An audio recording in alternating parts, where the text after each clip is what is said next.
In a remote village nestled deep within the Indian countryside, there was a legend whispered by the elders, a tale of a cursed banyan tree that cast a long, sinister shadow over the community. They called it Bhoot Vatika, the ghostly grove. The village was steeped in tradition, but this tree, with its gnarled branches and eerie presence, was a source of fear and dread. It was said that centuries ago, a powerful sorcerer had cursed the tree, binding the souls of those who had wronged him to its roots. These vengeful spirits were rumored to torment anyone who dared approach the tree after sunset. Rahul, a curious and skeptical young man, scoffed at the superstitions. He believed the stories were nothing more than tales spun to keep children in check. One moonless night, fueled by bravado and doubt, he decided to put the legend to the test. Armed with a flashlight and a heart filled with skepticism, Rahul set out for the ghostly grove. As the darkness swallowed him, the woods around him grew dense and foreboding. The night air was heavy with a sense of impending doom. Rahul's flashlight flickered, casting eerie shadows that danced among the ancient trees. He pushed forward, determined to prove the legend wrong. As he reached the clearing where the cursed banyan tree stood, a shiver ran down his spine. The tree's twisted branches loomed like skeletal fingers, reaching out to grab him. The ground was littered with old, forgotten offerings, marigold garlands, incense sticks, and half-burned candles, all signs that others had ventured here before him. Rahul scoffed, dismissing the eerie atmosphere as mere superstition. He raised his flashlight to the tree's massive trunk and froze.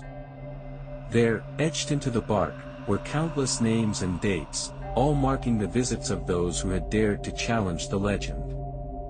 Some dates were recent, sending a chill down Rahul's spine.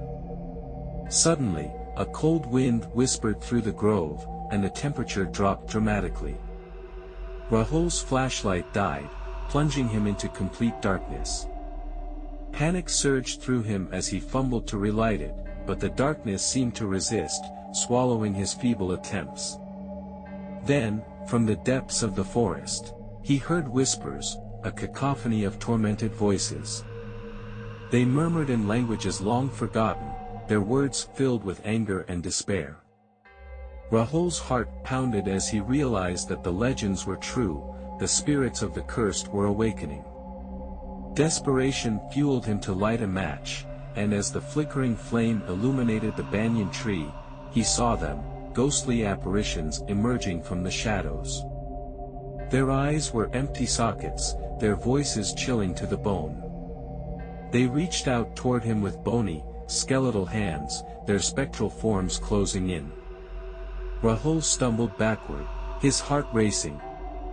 He recited prayers he barely remembered from his childhood, desperately trying to fend off the malevolent spirits. But they advanced, their anger intensifying with each step.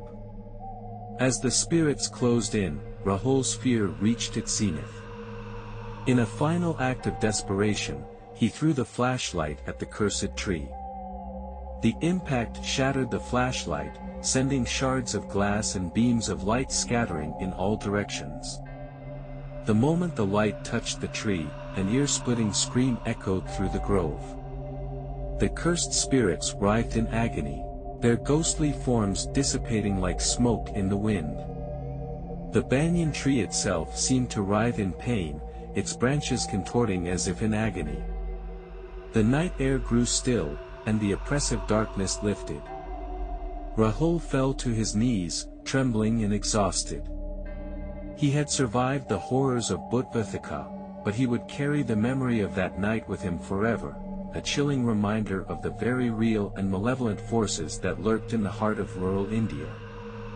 Word had spread about Rahul's encounter with the cursed tree, and the village elders, humbled by his bravery, conducted a purification ceremony to cleanse the grove of its dark past.